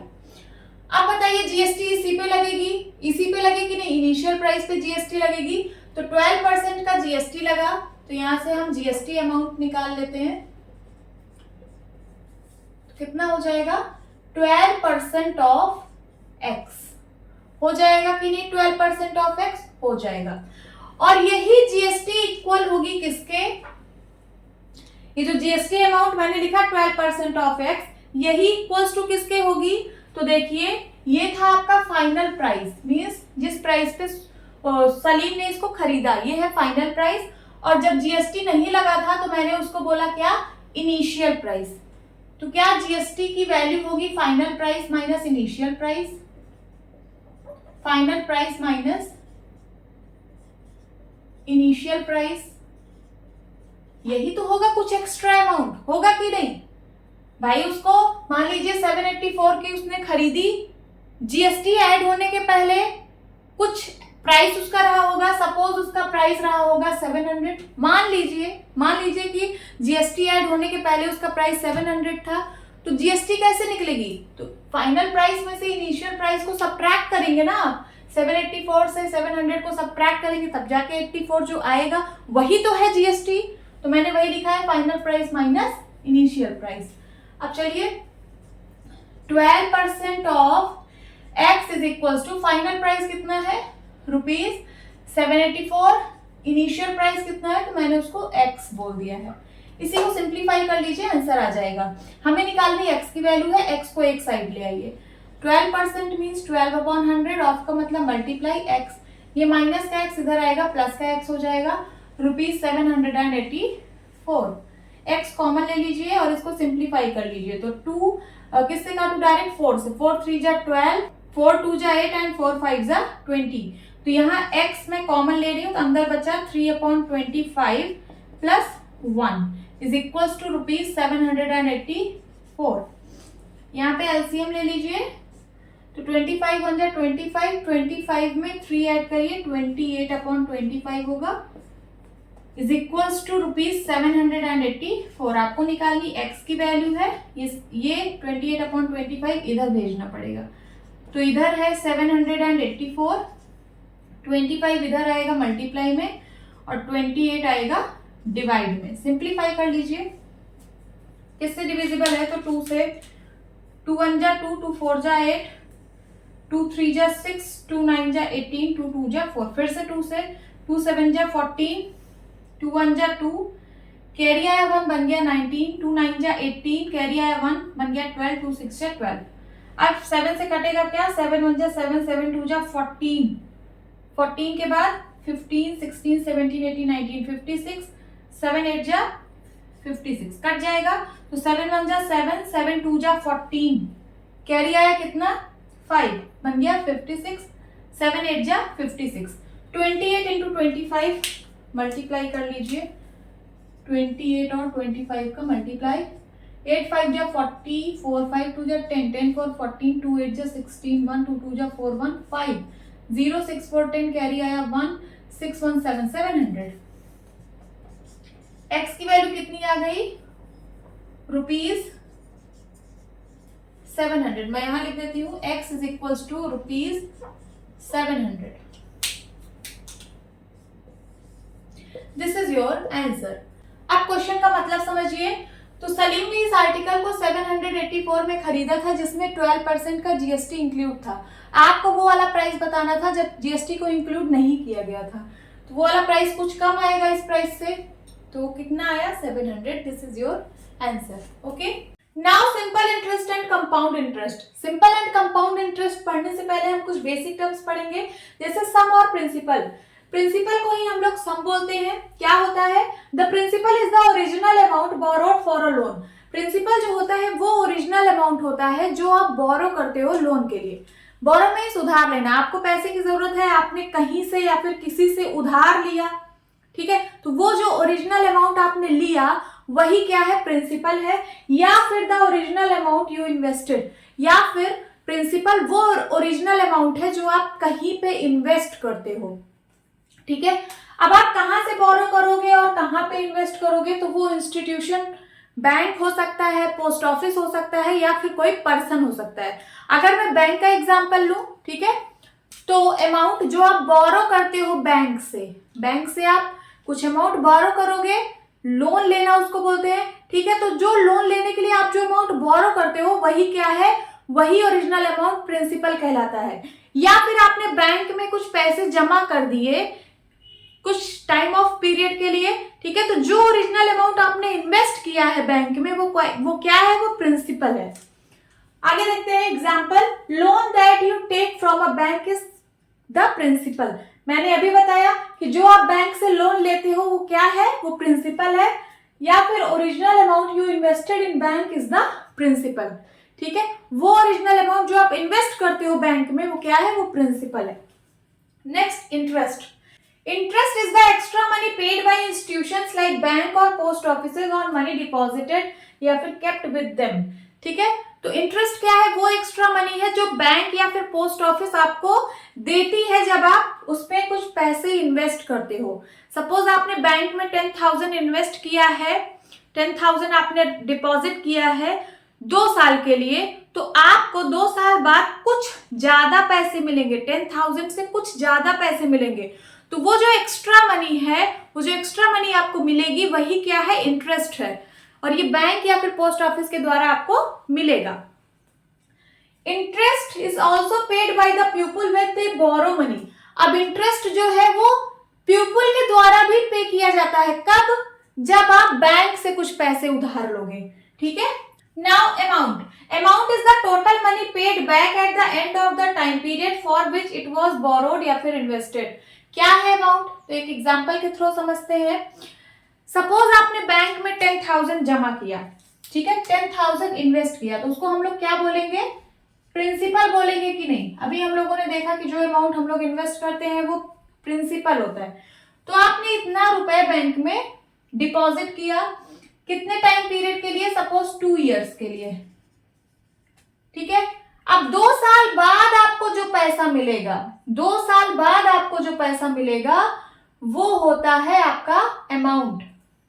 अब 2 साल में आपको इंटरेस्ट भी मिलेगा, इसमें कुछ इंटरेस्ट लग जाएगा ना, कुछ आपको फायदा होगा।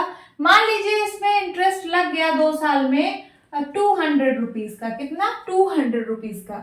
तो आपको अब पैसा कितना मिलेगा 2 साल बाद?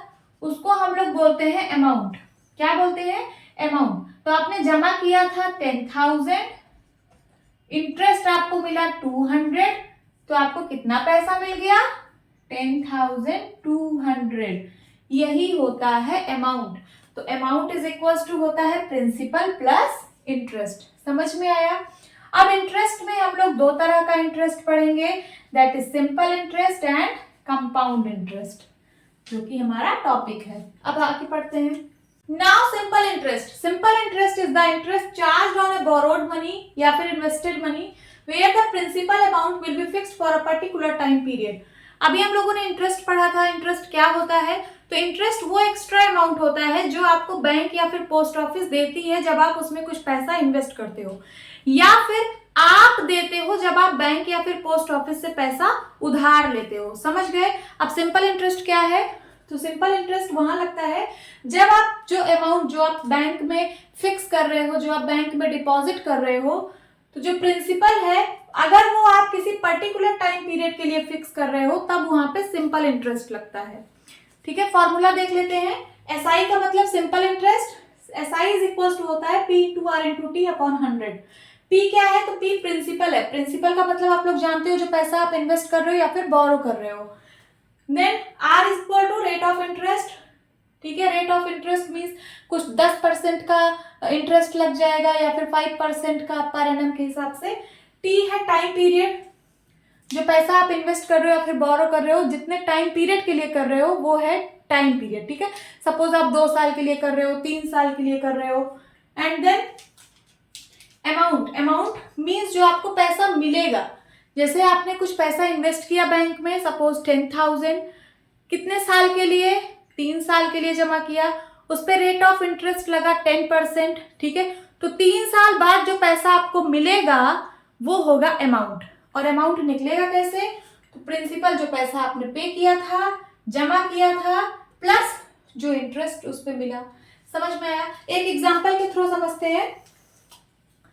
सपोज आपने 10,000 रुपए बैंक में डिपॉजिट किया, किस रेट से? तो रेट ऑफ इंटरेस्ट है 10% पर एनम। एनम का मतलब होता है ईयर। एक साल में 10% का इंटरेस्ट लग रहा है। टी का मतलब टाइम पीरियड, कितने टाइम पीरियड के लिए आप जमा कर रहे हो। सपोज 3 इयर्स के लिए। कितने इयर्स के लिए? 3 इयर्स के लिए। अब आपको बताना है कि सिंपल इंटरेस्ट कितना आएगा, 3 साल में सिंपल इंटरेस्ट कितना आपको मिलेगा। चलिए निकालते हैं। फर्स्ट ईयर में कितना इंटरेस्ट मिलेगा? सो 10% ऑफ 10,000। 10% ऑफ 10,000 सिंप्लीफाई करिए। 10 अपॉन 100 इंटू 2 0 से 2 0 कैंसल आउट, कितना आ गया? ₹1000। एक साल में आपको इतना इंटरेस्ट मिलेगा। देन सेकेंड ईयर आपको कितना इंटरेस्ट मिलेगा? फिर से 10% ऑफ 10,000, क्योंकि 10% पर एनम के हिसाब से इंटरेस्ट है। 10% ऑफ ₹10,000 कितना आ जाएगा? 10 अपॉन 100 इंटू ₹10,000। फिर से वही आएगा ₹1000। थर्ड ईयर कितना इंटरेस्ट मिलेगा? तो थर्ड ईयर भी आपको इतना ही मिलेगा, 10% ऑफ ₹10,000। सिंप्लीफाई करेंगे तो कितना आएगा ₹1000। तो 3 साल बाद आपको कितना इंटरेस्ट मिला? तो 1000 प्लस 1000 प्लस 1000 कितना इंटरेस्ट मिला? 10,000। ये है आपका सिंपल इंटरेस्ट। तो सिंपल इंटरेस्ट कितना आया?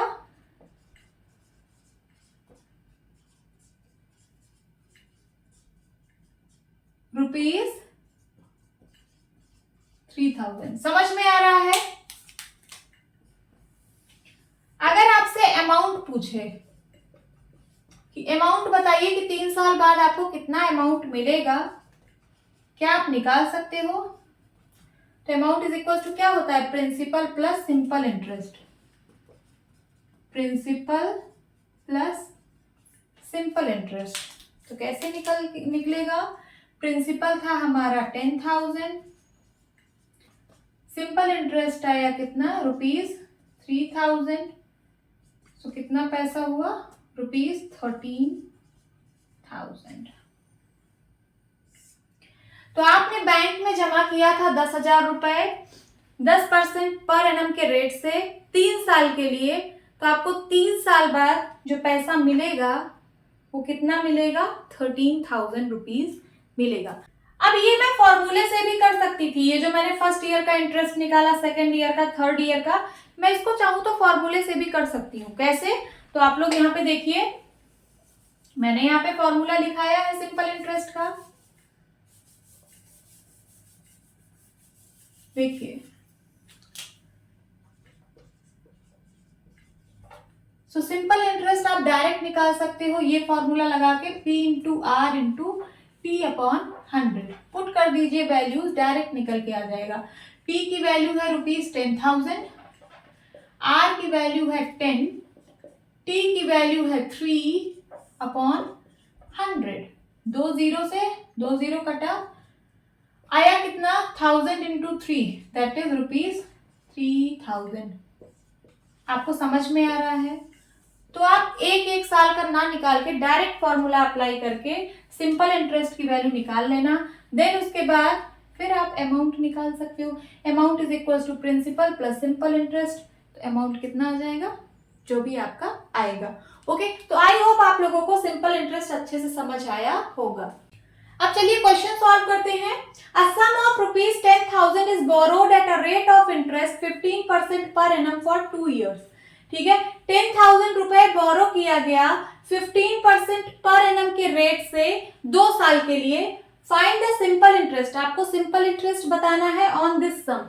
इस सम पर कितना सिंपल इंटरेस्ट लगा ये आपको बताना है। And the amount to be paid at the end of 2 years। और कितना अमाउंट पे करना पड़ेगा 2 साल बाद ये भी आपको बताना है। तो चलिए पहले डेटा लिख लीजिए जो जो गिवन है। सम का मतलब प्रिंसिपल, दिस इज प्रिंसिपल, कितना? ₹10,000। रेट ऑफ इंटरेस्ट दिया है, मींस आर की वैल्यू 15% पर एनम। एनम का मतलब होता है ईयर, और कितने साल के लिए? तो T इज इक्वल टू है 2 years। आपको सिंपल इंटरेस्ट बताना है सबसे पहले। ठीक है, तो SI का फॉर्मूला हम लोग पढ़े हैं, P into R into T upon 100। P की वैल्यू है ₹10,000, R की वैल्यू है 15, T की वैल्यू है 2 अपॉन 100। 2 जीरो से 2 जीरो कैंसिल, 15 2 जा 30 और 30 इंटू 100 करेंगे तो कितना आ जाएगा? 3,000 रुपीज। कितना? 3,000 रुपीज। तो सिंपल इंटरेस्ट कितना आ गया? 3,000। अब आप कितना अमाउंट पे करना पड़ेगा 2 साल बाद? तो amount is equal to principal plus simple interest. Principal था 10,000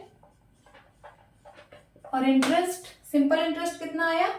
तो ₹3,000। दोनों को ऐड कर दीजिए तो कितना आ गया? 13,000 रुपीज। तो 2 साल बाद 13,000 रुपीज पे करने पड़ेंगे। This is the answer. Now compound interest. Compound interest हम लोग एक एग्जाम्पल के थ्रू समझेंगे। ये वही एग्जाम्पल है जो मैंने सिंपल इंटरेस्ट में कराया था। यहाँ पे आपको सिंपल और कंपाउंड इंटरेस्ट में डिफरेंस देखना है। वो एग्जांपल क्या था, सपोज आपने 10,000 रुपीज किसी बैंक में डिपॉजिट किया 10% पर एनम के रेट से और 3 साल के लिए, ठीक है।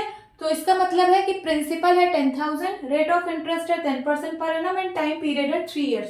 तो आपको निकालना है कंपाउंड इंटरेस्ट। कंपाउंड इंटरेस्ट है तो इंटरेस्ट ही, इंटरेस्ट का मतलब वो एक्स्ट्रा मनी जो आपको 3 साल में मिलेगा, एक्स्ट्रा मनी 10,000 से जो कुछ ज्यादा मनी मिलेगा वही है कंपाउंड इंटरेस्ट। तो आपको वो निकालना है और अमाउंट निकालना है 3 साल बाद। तो 3 साल बाद जो आपको टोटल अमाउंट मिलेगा वो आपको निकालना है। तो चलिए सॉल्व करते हैं। फर्स्ट ईयर का इंटरेस्ट कितना आएगा तो बताइए, 10% ऑफ रुपीज 10,000 होगा कि नहीं, निकाल लीजिए। 10% ऑफ रुपीज 10,000 कितना आ जाएगा, 10/100 इंटू रुपीज 10,000। 2 जीरो से 2 जीरो कटा, कितना आया रुपीज 1000। अगर मैं बोलूं कि आपको 1 साल बाद क्या अमाउंट मिलेगा, तो अमाउंट आपको कितना मिलेगा 1 साल बाद। अमाउंट होता है principal plus interest, principal plus interest. Principal है रुपीज 10,000 एंड इंटरेस्ट है रुपीज 1000, तो कितना हो जाएगा रुपीज 11,000। ये तो 1 साल बाद आपको मिलेगा, ठीक है, बट आपको निकालना है 3 साल बाद, ठीक है। अब सेकेंड ईयर का इंटरेस्ट निकालते हैं। सेकेंड ईयर का इंटरेस्ट, तो एक चीज आप समझिए कि जो इंटरेस्ट होता है वो प्रिंसिपल पे लगता है, मतलब प्रिंसिपल से हम लोग निकालते हैं। 10% ऑफ प्रिंसिपल यहाँ पे किया था, यहाँ पे भी हम 10% ऑफ प्रिंसिपल करेंगे, बट वो प्रिंसिपल जो होगा इस बार 10,000 ना होके ये होगा, क्या होगा, ये होगा। 1 साल बाद जो आपको अमाउंट मिलने वाला था वो दूसरे साल का प्रिंसिपल बन जाएगा। क्या बन जाएगा, दूसरे साल का प्रिंसिपल बन जाएगा। तो इस बार प्रिंसिपल है रुपीज 11,000। अब इंटरेस्ट कितना निकलेगा, तो 10% of rupees 11,000। 10% means 10/100 into rupees 11,000। 2 zero से 2 जीरो कैंसिल, कितना आ गया 1100। ये आया सेकेंड ईयर का इंटरेस्ट। तो 2 साल बाद आपको कितना अमाउंट मिलेगा, 2 साल बाद 2 साल मिलेगा P प्लस आई, प्रिंसिपल प्लस इंटरेस्ट। प्रिंसिपल था 11,000, इंटरेस्ट है 1100। ऐड करिए 0 0 एंड देन 1 1 1 2 एंड 1, 12,100। ये आ गया दूसरे साल का अमाउंट। अब थर्ड ईयर के लिए करते हैं। थर्ड ईयर के लिए जो दूसरे साल का अमाउंट है वो तीसरे साल का प्रिंसिपल बन जाएगा। तो इस साल का प्रिंसिपल होगा रुपीज 12,100, ठीक है। अब इंटरेस्ट निकालते हैं, interest for third year. So 10% of rupees 12,100 कितना हो जाएगा, 10/100 इंटू रुपीज 12,100। 2 जीरो से 2 जीरो कैंसिल हुआ, कितना आया रुपीज 1210, 1210, अमाउंट कितना आएगा, अमाउंट आएगा P प्लस आई, प्रिंसिपल प्लस इंटरेस्ट। प्रिंसिपल है रुपीज 12,100 एंड इंटरेस्ट है रुपीज 1,210। ऐड करिए, सो 0 1 एंड देन 2 1 3 3 1, 13,310, ठीक है। सो आपको अमाउंट 3 साल बाद आपको कितना अमाउंट मिलेगा, 13,310। आपको अमाउंट फाइंड करना था ना 3 साल बाद, तो अमाउंट कितना आया,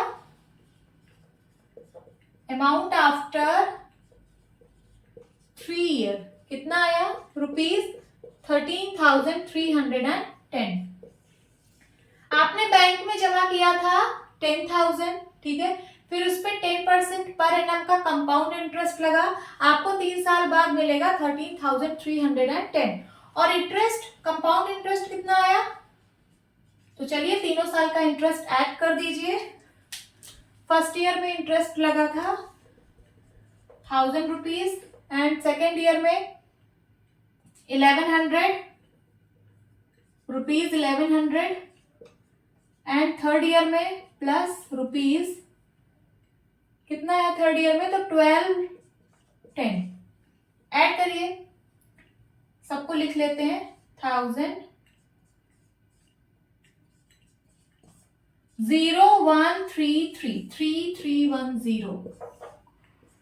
ये आया आपका कंपाउंड इंटरेस्ट 3 साल का, ठीक है। 3 साल में आपका कितना कंपाउंड इंटरेस्ट आपको मिला, तो 3310। ओके, तो ऐसे आप लोग फाइंड आउट करते हो कंपाउंड इंटरेस्ट। अब अगर आप लोगों को कंपाउंड इंटरेस्ट निकालना हो तो क्या आप लोग उसी लेंथी प्रोसेस से करोगे जैसे अभी हमने कराया, क्या कि फर्स्ट ईयर के लिए इंटरेस्ट निकाला, फिर फर्स्ट ईयर का अमाउंट निकाला, फिर जो फर्स्ट ईयर का अमाउंट आया वो दूसरे साल का प्रिंसिपल बन गया, फिर दूसरे साल का इंटरेस्ट निकाला, फिर दूसरे साल का अमाउंट निकाला, जो दूसरे साल का अमाउंट आया वो तीसरे साल का प्रिंसिपल बन गया। आप लोग इस लेंथी प्रोसेस से करोगे क्या, नहीं, इसके लिए एक फॉर्मूला है और वो फॉर्मूला है अमाउंट का। अमाउंट इज इक्वल टू होगा P 1 + R/100⁴ और ये कब है, तो जब इंटरेस्ट कंपाउंडेड एनुअली, मीन्स जो रेट ऑफ इंटरेस्ट है वो एनुअली कंपाउंड हो रहा हो, मीन्स पर एनम के हिसाब से, ठीक है। यहाँ पे ए को हम लोग अमाउंट बोल रहे हैं, पी को principal, P for principal and R for rate of interest and for time. और टाइम किसमें, ईयर्स में, जैसे 2 साल, 3 साल, 4 साल, 5 साल ऐसे, ठीक है। तो कंपाउंड इंटरेस्ट कैसे निकलेगा, compound interest is equal to amount minus principal. आप लोग को पता है ना कि amount is equal to, amount हम लोग कैसे निकालते हैं, अमाउंट हम लोग निकालते हैं प्रिंसिपल प्लस इंटरेस्ट, ऐसे ही तो अमाउंट निकाला जाता है। जो प्रिंसिपल आपने डिपॉजिट किया और जो इंटरेस्ट उस पर लगा, दोनों को ऐड कर देंगे तो हमें अमाउंट की वैल्यू निकल आती है। और इंटरेस्ट हम लोगों ने पढ़ा कि 2 टाइप का होता है, चाहे सिंपल इंटरेस्ट होगा चाहे कंपाउंड इंटरेस्ट होगा। तो यहाँ पे हम लोग कंपाउंड इंटरेस्ट पढ़ रहे हैं, तो मैं इस इंटरेस्ट की जगह मैं कंपाउंड इंटरेस्ट लिख रही हूँ। क्या लिख रही हूँ, कंपाउंड इंटरेस्ट। तो कंपाउंड इंटरेस्ट की वैल्यू कैसे निकलेगी, तो ये हो जाएगा amount minus principal, amount minus principal. समझ में आया। अब चलिए इसी क्वेश्चन को हम इस फॉर्मूले से सॉल्व करते हैं। P की वैल्यू है इतना, सारी वैल्यूज दी है इस फॉर्मूले। सबसे पहले अमाउंट की वैल्यू निकालते हैं। A is equal to 1 plus A is equal to P 1 plus R/100 की पावर n। तो P की वैल्यू कितनी है, ₹10,000।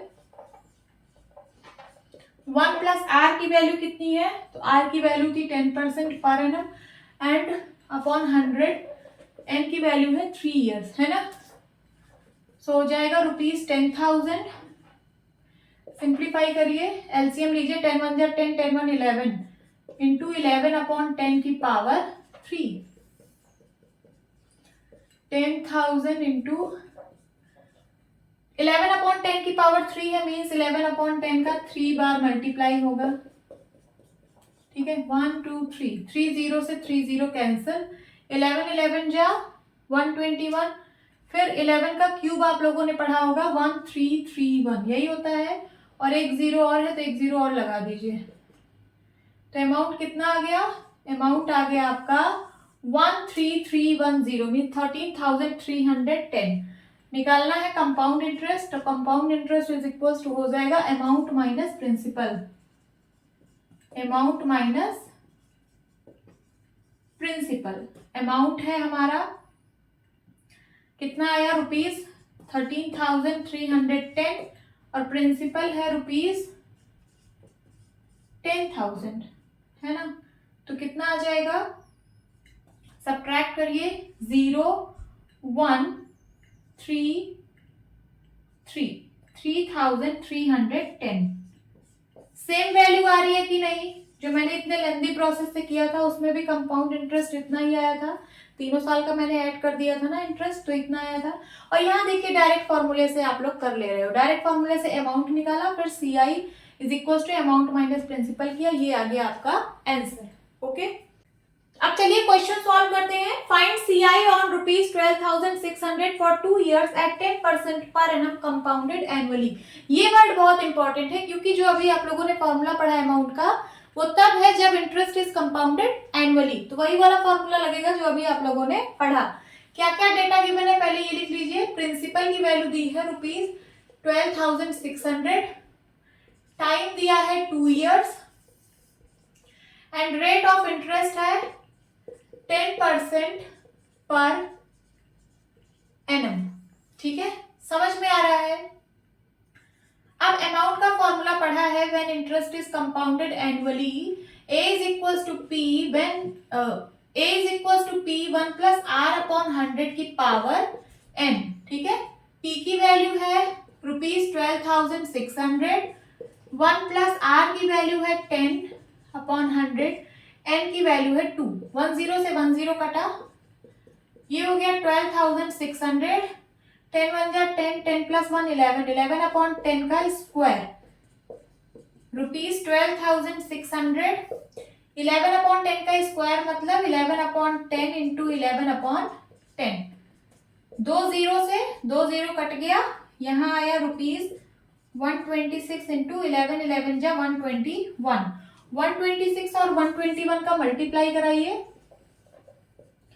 1 6 जा 6, 1 2 जा 2, 1 1 जा 1, 2 6 जा 12, 2 2 जा 4, 1 5, 2 1 जा 2, 1 6 जा 6, 1 2 जा 2, 1 1 जा 1, 6 4, 6 5 11 and 1 12, 2 2 4, 4 1 5, 1 1 5 2 4 6, ₹15,246। ये आपका क्या आ गया? ये आपका आ गया amount, amount after 2 year। But आपको अमाउंट नहीं बताना था, आपको कंपाउंड इंटरेस्ट बताना है।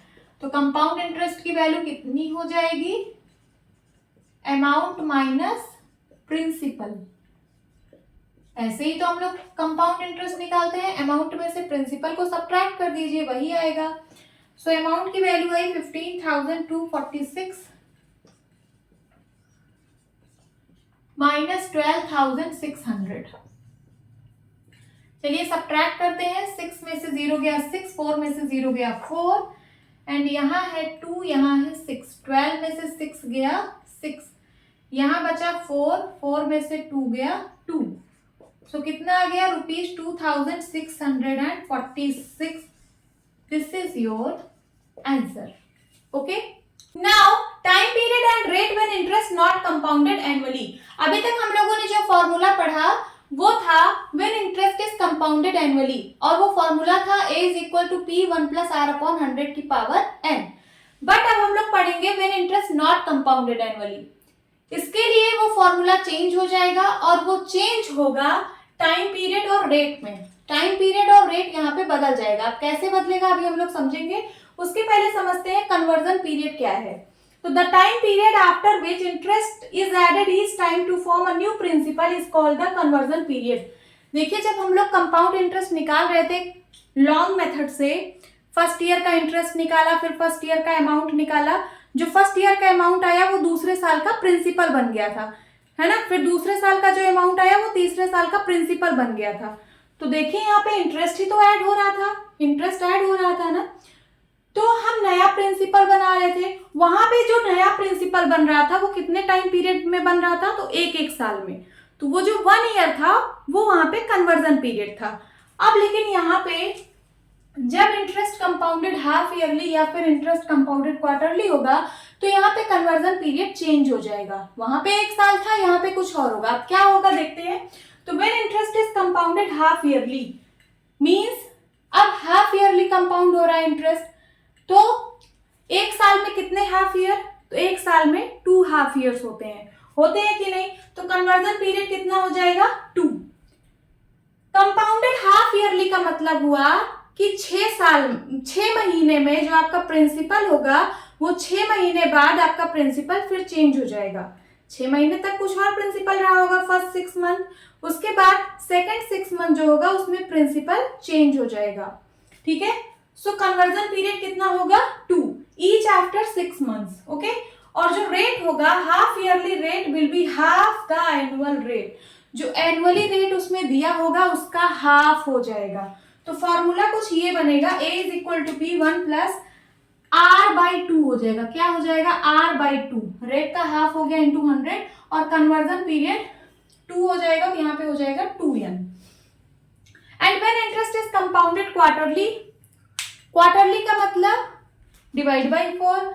एक ईयर में कितने मंथ्स, तो 12 मंथ्स होते हैं। 12 मंथ को बाई 4 कर दो तो कितना आ जाएगा 4 3 12 इज इक्वल्स टू 3 मंथ्स। तो यहाँ पे जो प्रिंसिपल है वो हर 3 महीने में चेंज होगा, हर 3 महीने में। हर 3 महीने बाद कुछ और प्रिंसिपल होगा, फिर अगले 3 महीने बाद कुछ और प्रिंसिपल होगा, ऐसे ऐसे चेंज होगा। तो इसमें कन्वर्जन पीरियड कितना होगा 4, क्योंकि एक साल में 4 3 मंथ्स होते हैं कि नहीं, ईच आफ्टर 3 मंथ्स। फिर उसके बाद quarterly rate will be 1/4 of the annual rate. Quarterly rate जो होगा वो एनुअल रेट का 1/4 हो जाएगा। देखिए फॉर्मूला हो जाएगा a is equal to P 1 plus, यहाँ पे रेट का रेट बाई 4 हो जाएगा, बाकी यहाँ पे हो जाएगा 4n, क्योंकि यहाँ पे 4 कन्वर्जन पीरियड है तो ये हो जाएगा 4n। अब इसको एक क्वेश्चन के थ्रू समझते हैं। चलिए क्वेश्चन करते हैं। What amount is to be repaid on a loan of ₹12,000 for 1.5 year at 10% per annum compounded half yearly.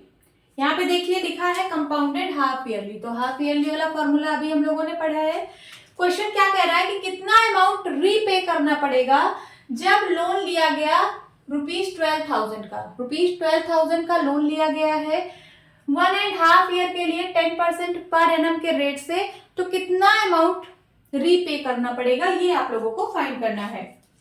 तो चलिए कंपाउंडेड हाफ ईयरली का फॉर्मूला लगाते हैं। a is equal to P 1 plus r/2 into 100 की power 2n। यही हम लोगों ने पढ़ा था।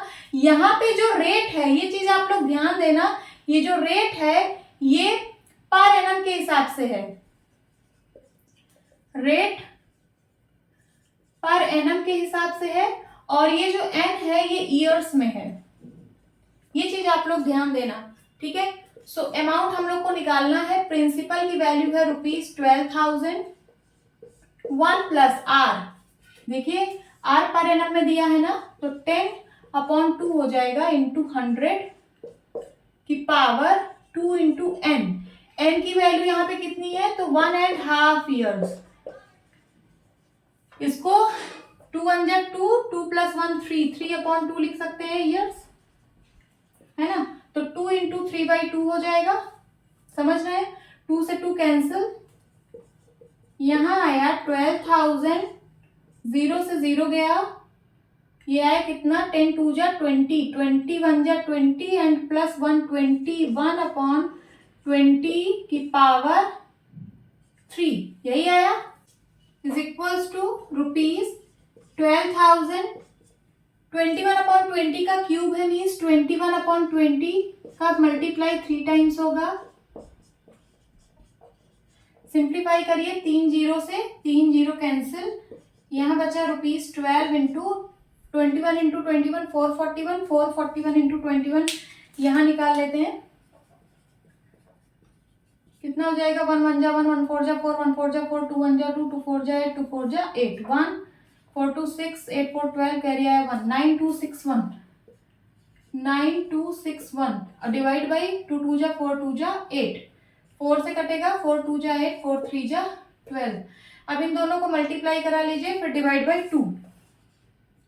9 2 6 1 को 3 से मल्टीप्लाई कराना है, तो 3 1 जा 3, 6 3 जा 18, कैरी आया 1, 3 2 जा 6 1 7 एंड 9 3 जा 27।